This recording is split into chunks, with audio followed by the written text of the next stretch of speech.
Почитувани пријатели, ви посакувам Божи благослов, Бог да биде со вас, да ве води и да ве чува од секое зло.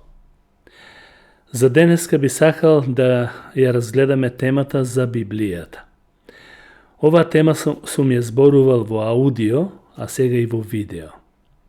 Пораката на Библијата.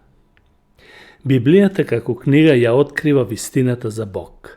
Сите тврдање во Библијата се вистински. Библијата како прво тврди дека е Божи збор. Бог комуницира на надприроден начин со човештвото. Например, само во Стариот Завет над 3000 пати е употребена фразата "Вака зборува Господ" или "Бог рече". Библијата е единствена света книга во која Бог се откри себе си како вистински Бог. Не постојат други писмени извори со божествена вистина, освен Библијата. Сите други така наречени свети книги се само човечка творба, од луѓе измислени, без божествен авторитет. Кога ја читаме Библијата, тоа подразбира дека авторитетот го има самиот Бог. Библијата како книга дава одговор на најсуштествените прашања во животот. А сите луѓе имаат суштествени прашања.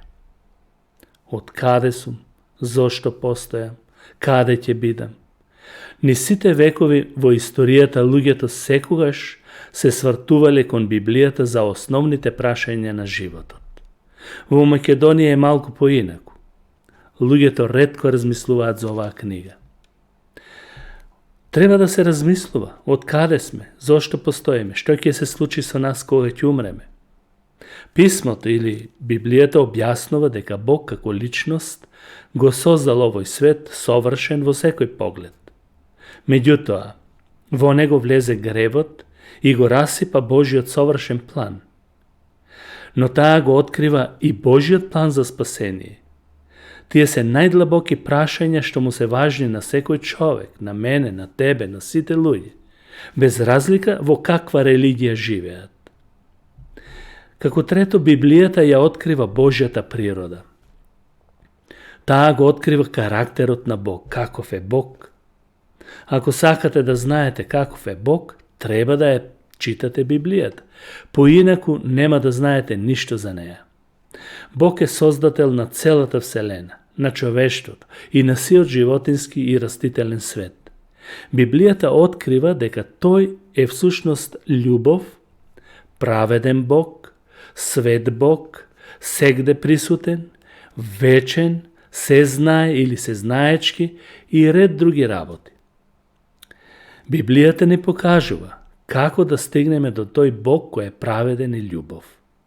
Постои само еден начин да стигнеме до Бог, а тоа ни го објави Исус, велејќи: "Јас сум патот, вистината и животот.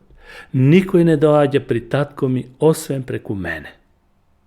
Тоа е запишено во Јован 14 глава 6 стих. Пораката на Библијата е јасна. Постои само еден Бог, Бог кој постои и кој сака да воспоставиме контакт или заедништво со Него. Тоа може да се случи само преку Исус. Тој што ќе го признае Исус дека е од Бог испратен Божи син, го има и таткото. Преку Исус се доаѓа при Бог таткото. Библијата ја открива крајната дестинација на сите што не веруваат во Бог. Тие што го отфрлаат Христос и пораката на Библијата ќе се најдат во најнепосакуваното место, а тоа е пеколот.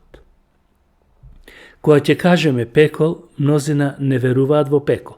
Почнаа уште повеќе во тоа да не веруваат, сметајќи дека тоа е само заплашување.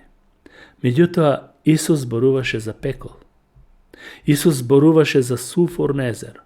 Исус зборуваше за место на измачување. Тоа не е некоја црковна измислица за заплашување, заради авторитет и власт над луѓето, туку реално место на измачување.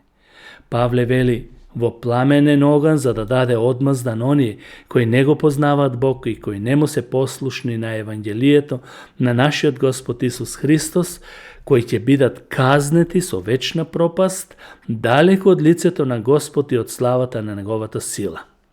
Тоа е запишено во 2 Солуњаните, 1 глава, 8 и 9 стих. Мнозина велат и сум ги слушал, па велат и на земјата е пекол. Погледнете какви страдања има, војни, смрт, неправди. Но има нешто пострашно, а тоа е вечната смрт.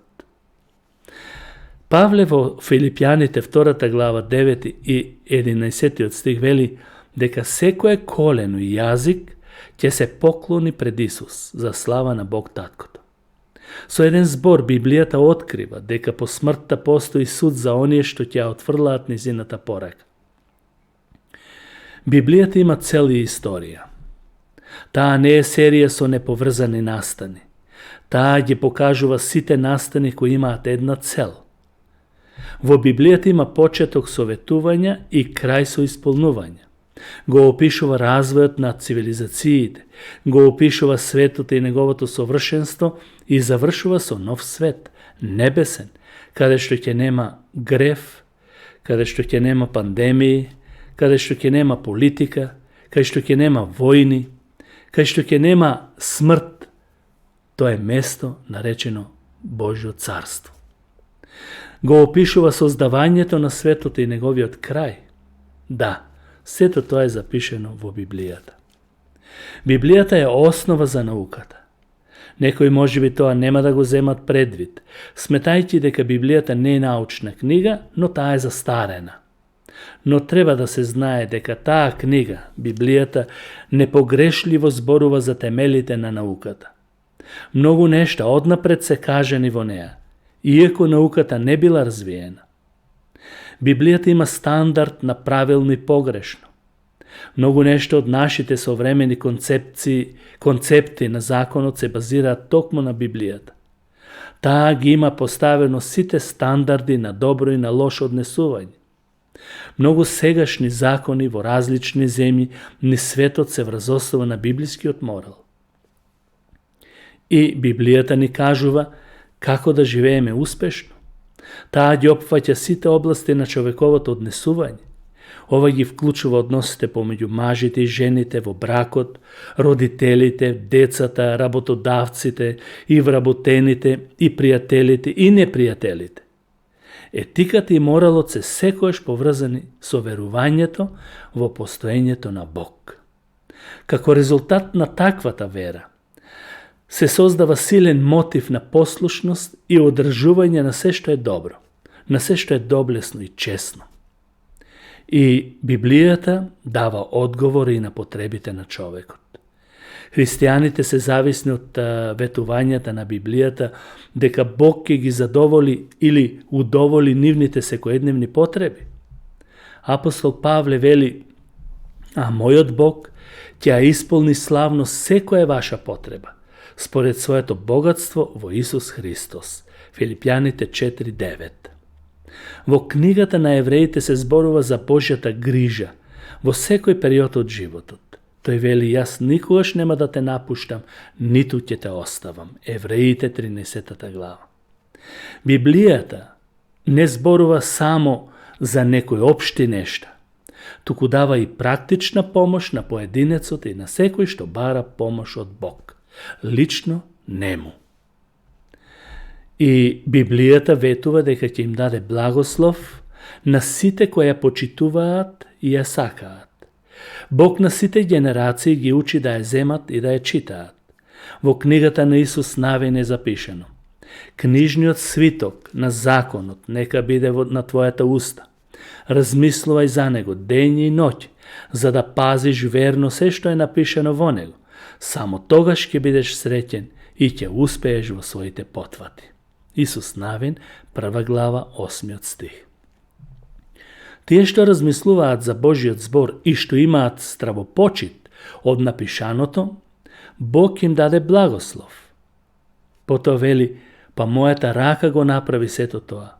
И така, сето тоа и настана, зборува Господ. Но кон ово јас ќе погледнам, кон бедниот и кон човек со поразен дух кој трепери пред мојот збор. Исаија 66, 2 стих.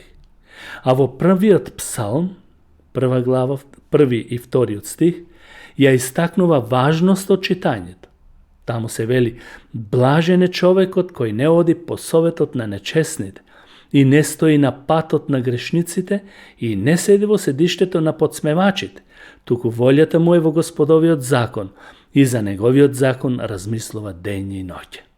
И потоа објаснува тоа како дрво засадено покрај водни потоци, чии што лисја никогаш не венат, се што прави во се успева.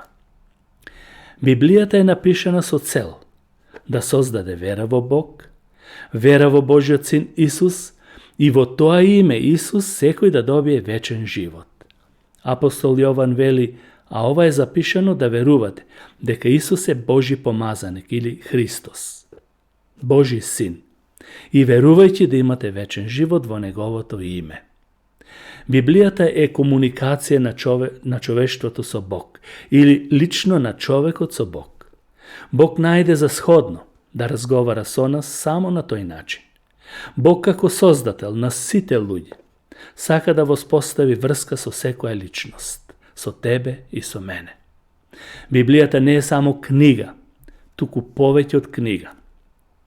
Секогаш ја нарекувам и сум ја нарекувал книга на животот.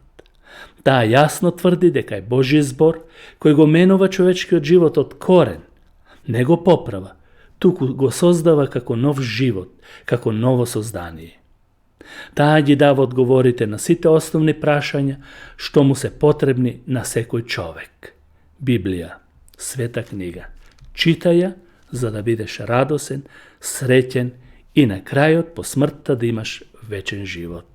Амин.